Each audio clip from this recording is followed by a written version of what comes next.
All right. Mikey, I'm excited to talk with Mikey Eckstein today, who is the founder of Embarco Management. We're doing this live, which I'm so excited to talk to you. We talked the other day.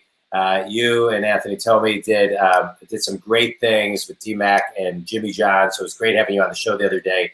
But here's what I love about your management company and your bio, and this is why I wanted to chat with you a little bit more. One, I just think you're interesting. You've got a great career.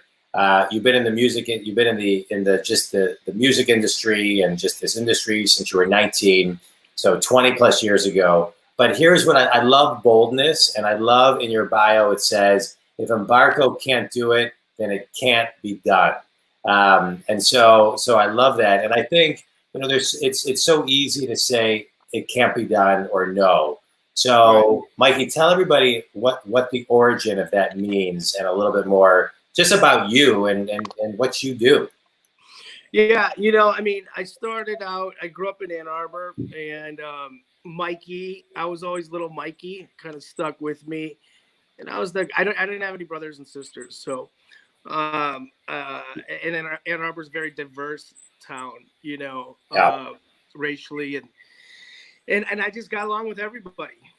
I mean, from the freaks with the literally 9-inch nails through their heads to the jocks, the preppy kids, the skateboarders, the hip hop guys. Like, just got along with everybody. And while we were in high school, some friends of mine formed a band called Funktelligence. They were like funk, hip hop, and jazz.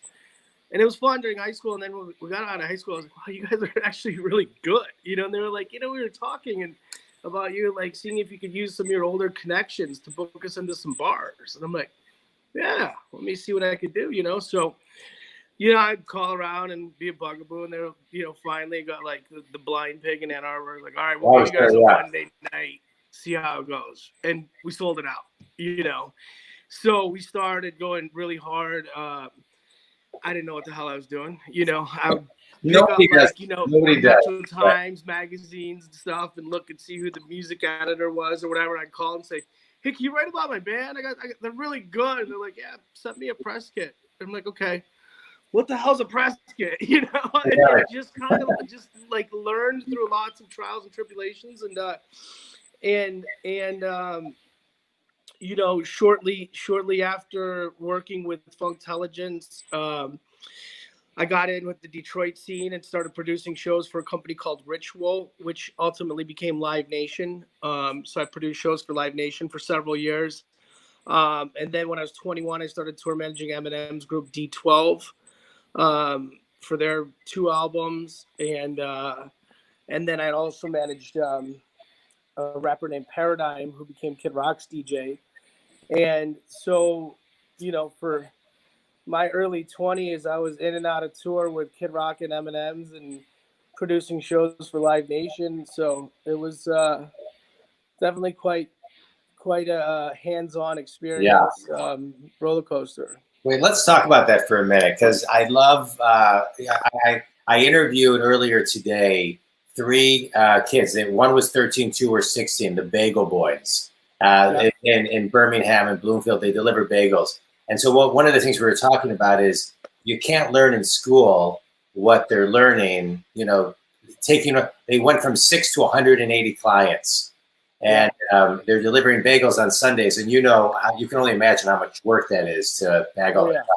But one of the things we were talking about is what you really learn hands-on. And so what did you learn hands-on that school could never have taught you? I'm not saying I'm not making a call on school there, but I'm just I mean, one of the biggest things is relationships. Just treating people with respect. My motto is you treat the people the same, from stagehands to senators, and just treat people with respect, and it comes back to in your favor, and just helping others with no ulterior motive, and things come back to you, and just really identifying where you messed up and try not to do it again Yeah. or do it different, and in the entertainment industry, there's, it's Murphy's Law. Whatever can go wrong will go wrong at times, and you just got to learn to just roll with it, like I say, when I have new employees or people that get really stressed out when there's, situations. I mean, when you're dealing with a concert, with, an arena show or a stadium show, and there's millions of dollars, hundreds of thousands of dollars, people get really, really stressed out when some things can't happen. I say at the end of the day, look, it's only rock and roll. Right. We can figure this out, so, you just got to learn to deal with it in a right way, and, not let, not let 10 no's change your mind. You got to keep going, know. Talk about that a little bit, because I think a lot of entrepreneurs, a lot of business people, they stop at the third, the fourth, a large percentage at the fifth no. So how do you keep on going? One of the things as a business coach I talk about is, as long as your intent is clean and you're not, a nuisance, don't stop asking. Like, you can't stop. You can't you got to count your no's, right? So for every 99 no's, I get one yes. So count your no's, not your yeses. So how do you, persevere through that? I think all the nuggets that people can get are key. I know. I just had this reference with Justin Abelkader from the Red Wings the other day. Wayne Gretzky said, you miss 100% of the shots that you don't take. And it's true. I like to look at it as like, I'm the guy, like, it's like you go trick-or-treating with your friends and 19 houses have their lights on, you go, but then the 21st house down has got a light flickering, Right. I'm the one that goes to that house and you get the full Snicker bar or the $20 bill, Yeah. So it's like, you just got to really believe in it. And yes, don't be a nuisance. You can't, overdo it, but be persistent and show your passion and keep trying. And you're right. Like if 1 out of 10 things works, that's great, because that 1 out of 10 could be the next Eminem, could be the next big docu-series, could be the next start of something. But, and that's another thing in this industry too. It's like a lot of people want to get into it because it's cool, like the cool factor is gone for me a long time ago, I've been there, done that, but it's like, there's a lot of work that goes into it. People don't understand, like when you're, dealing with artists on tour overseas and problems going on and phone ringing in the middle of the night and, all the, the structures of the deals for shows and tours and endorsements and, setting up everything. And, it's, a lot of people, they don't last too long in this because they just want to hang out backstage and, see pretty girls and take selfies with, Lenny Kravitz or something, so.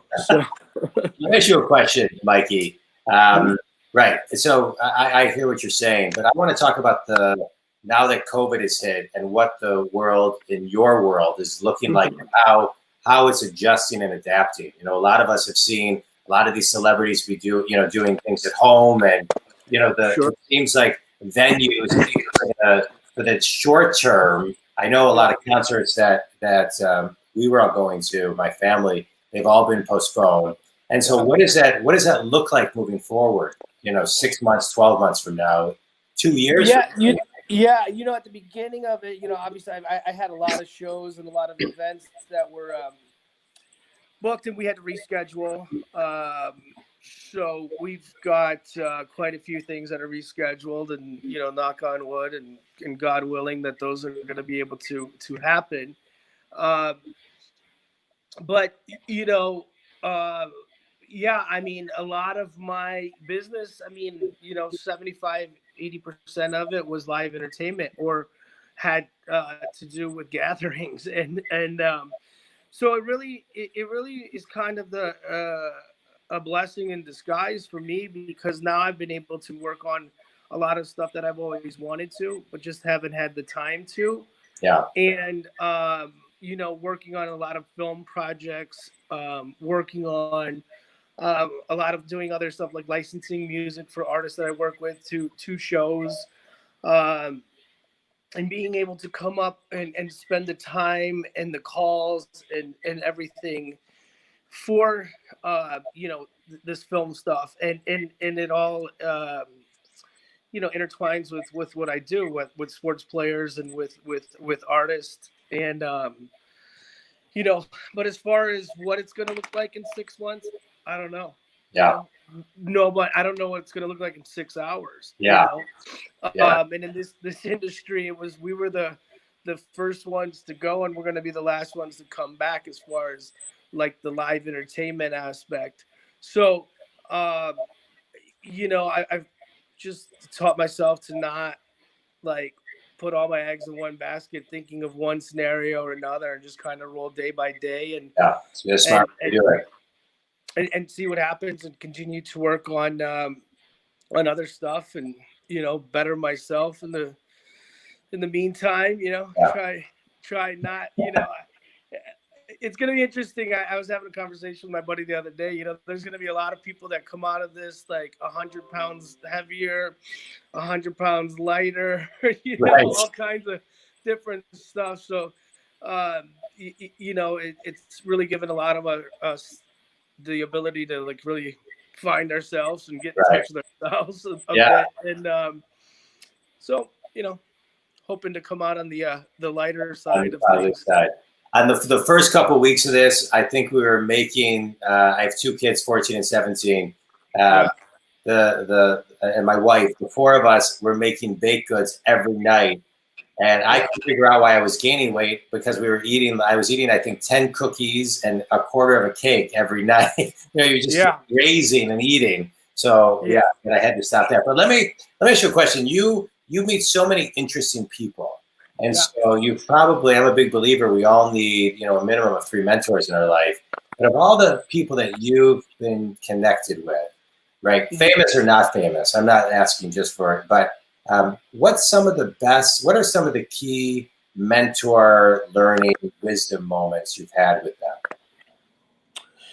I've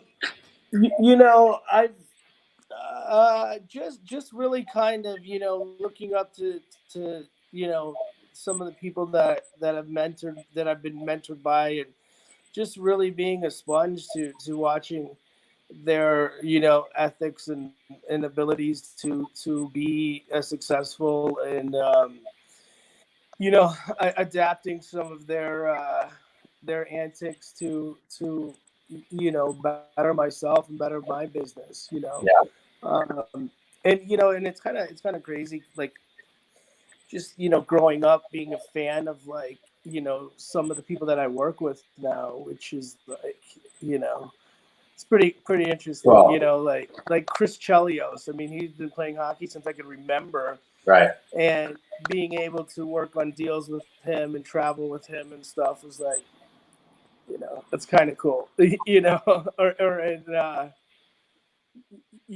Just stuff like that is just like, being able to learn from people that you looked up to as a kid, and then on the flip side, being able to give them advice and help coach their career and do stuff that benefits them is like really, really rewarding. It's not about, the star struckness or whatever. Right. It's just about being able to make stuff happen. And I've got kids, and I work on a lot of charity events. Actually, I think that's how you and I met. Yeah. I love to be able to give back and to be able to use, the coolness of my industry to give others opportunities to experience stuff like that, or meet people, whatever it may be. And I taught my kids that they've learned that from me. And I mean, my kids, when my son was 5 years old, he Dylan Larkin's rookie year, he flipped him a puck, and then afterward I had to meet up with one of the other players to go over something after the game, and Larkin came by and he signed the puck, and the usher was joking with my son. Was like, "Oh, I'll just keep that in my pocket for." And he's like, my son just came up with this himself. He just said, "You know what? I want to donate that puck to the Wayne State police officer that died, so his family can help raise money to bury him." Wow. And I'm like, and like, whenever, when they started realizing that, dad works with celebrities and stuff, they're always thinking of others. It's Yeah. like, can we give this to the children's hospital? Or, oh, so and so couldn't make it, couldn't come to this practice. Could you sign this jersey for him? So it's great to see them kind of follow in those footsteps too, to be able to, use that in the right way. It's great to lead by example. You're just commenting on something you said before. It's important to be knowing to be the student, knowing to be the teacher, and sometimes you're both just by your kids observing what you do. Right. That's great. Let's talk about the charity thing. I had you on the other day about your Jimmy Johns, and you guys are doing great things with the frontline workers. How did it go? Incredible. Yeah, tell. We had